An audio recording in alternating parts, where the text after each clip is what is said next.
9h30 ici à Paris, la suite de ce rendez-vous d'infos avec les autres titres de ce mercredi et ce commandant du Hezbollah tué dans une frappe israélienne au Liban.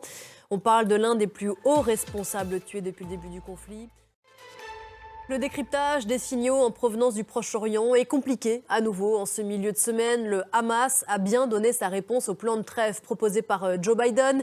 Mais que contient-elle? On parle d'amendements par rapport au texte américain. Les négociations continuent, les frappes israéliennes sur Gaza aussi. Regardez. Et toujours à propos du Proche-Orient, on apprend ce matin qu'une frappe israélienne menée sur le Liban a tué un haut commandant du Hezbollah.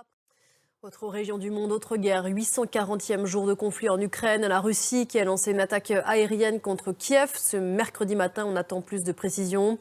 L'Ukraine qui a, selon le président Zelensky, perdu la moitié de sa production d'électricité depuis l'hiver. De l'électricité au pétrole, c'est l'info écho.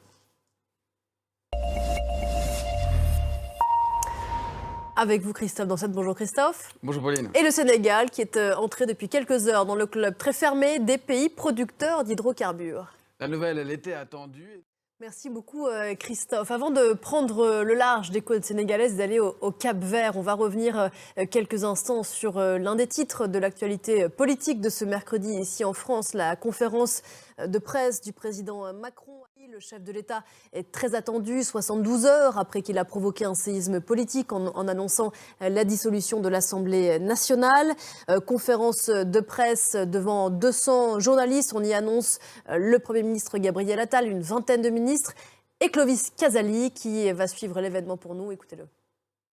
La conférence de presse du président Macron à suivre en direct à partir de 11h. Et bien sûr, on y reviendra largement dans la deuxième partie de Paris Direct dans un quart d'heure. Tout de suite, on fait une pause dans cette actualité très riche. On va prendre la direction du Cap-Vert. Vous allez le voir, la musique est plus qu'un art. C'est le socle de l'identité du pays, mais aussi un enjeu économique. Reportage Sarah Sacco, Simon Martin.